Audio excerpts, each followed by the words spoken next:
911, what's your emergency? Please fire an ambulance. I need an ambulance. I'm sorry, I need an ambulance. Okay, let me connect us to an ambulance. 1 moment. A desperate call on Valentine's Day, 2016. Okay, tell me exactly what happened with her. Oh, God, I'm not sure, sir. I just got home, sir, and I just went in and she's just sitting there, sir. In these never-before-heard 911 calls, Tony Joyner says he found his girlfriend, 26-year-old Hazel Abondo, I put blood all over her. She's got blood everywhere. shot dead in their home at Maple Crest Apartments in Fort Myers.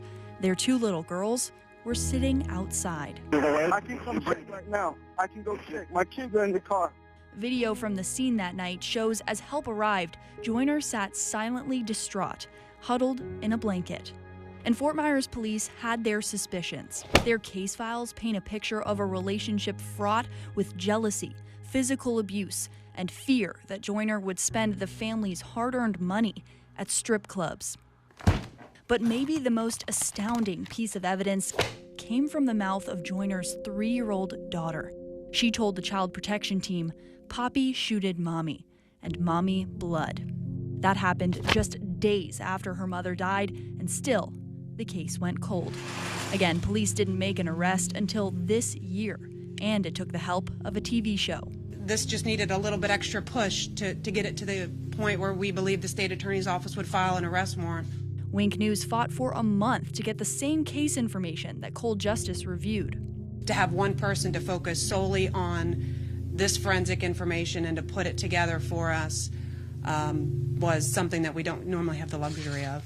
The week the show got to Fort Myers, detectives say they interviewed more than 50 witnesses, some new, some old, some remembered new things. And Joyner finally sat down with police to give his side of the story. But why wasn't everything they had in 2016 enough? I wanted to ask that question, but the department wouldn't talk to me.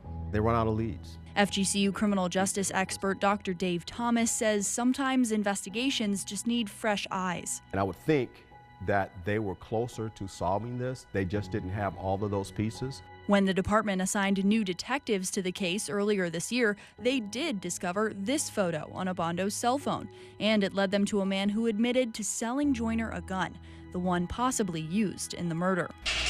Tell me about Barbara.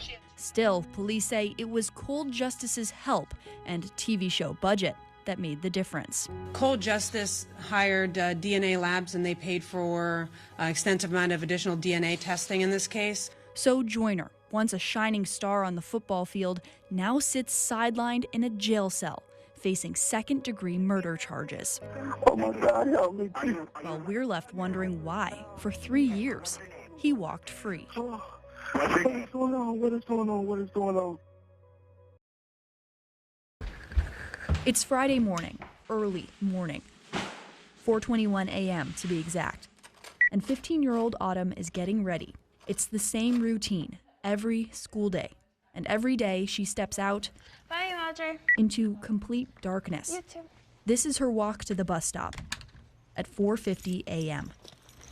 The bus typically picks me up like at 5 to 5:05, and then I get to school at 6:30.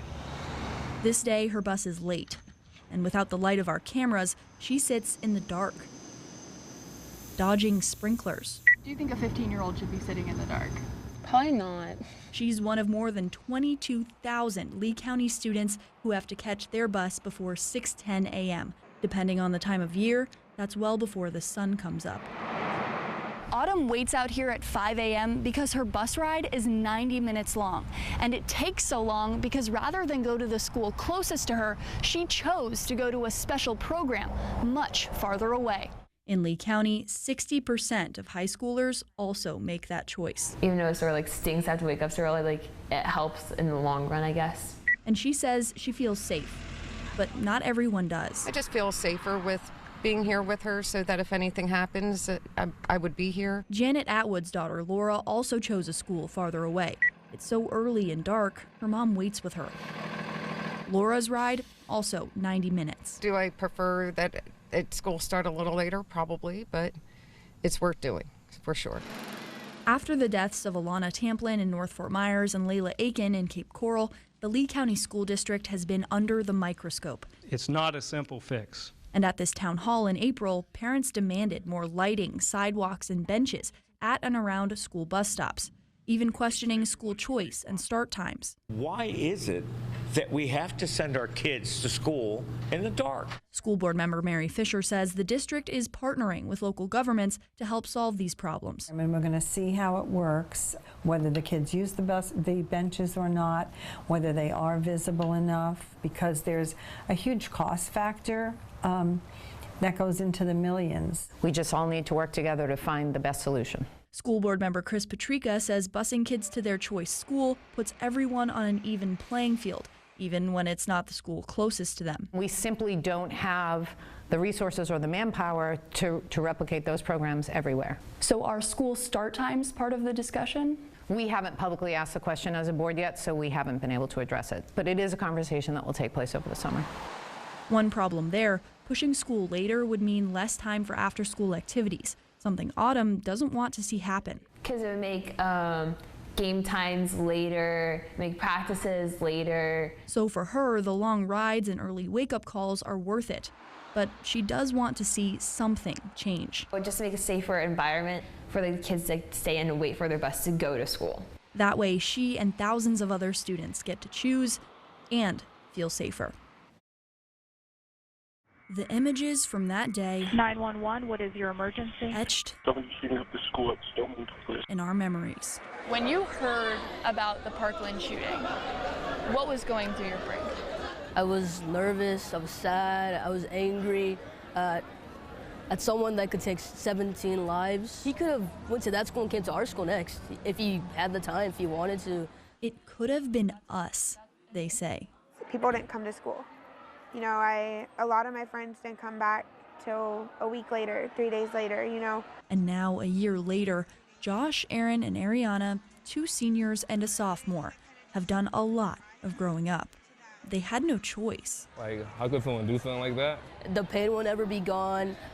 Those kids will never hear a fire alarm the same way. They're traumatized. They now see the world and their classmates through a different lens. And I think that kind of just opened our eyes to that we can't be afraid anymore because we have to be prepared. Prepared for the next school shooting. Not if, but when. I feel in earlier years, mental illness or social wellness, it wasn't a big topic.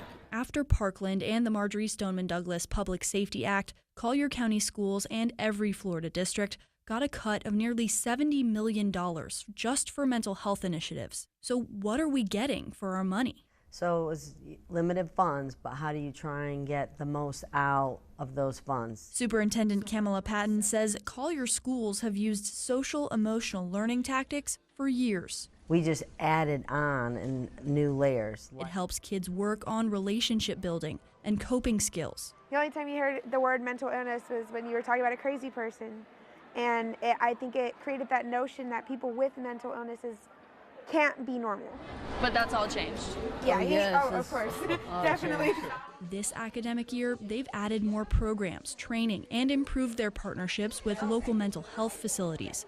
But the biggest help to all our districts, adding more psychologists and social workers to schools who are starting important conversations. I feel like if they didn't break that barrier with us, we would be 4 years behind, and some of the high school wouldn't be here because there is no help, and I feel like we've grown a lot. You know, I think it's really important that we focus on those kids who don't have anybody. Keeping those conversations going is vital. School psychologists Rebecca Marizon and Natasha Gorman for Lee and Charlotte counties say they hope to build on the momentum, but they admit they need more help.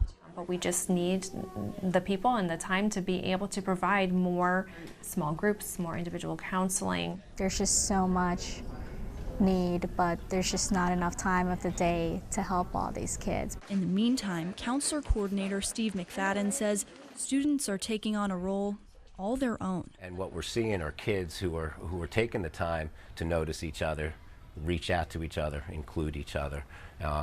And it mitigates a lot of problems. Working from tragedy. Like teachers, students become more concerned about one another. They realize that people are going through things and they're going to do something about it. to positive change. Where teachers care more, administration cares more, students care more for more students. I feel like that's working. I feel like everything is just getting better for everyone around here. And it's coming from kids growing up worried less about homecoming and homework, and instead knowing that there are bad things in the world and how to deal with them.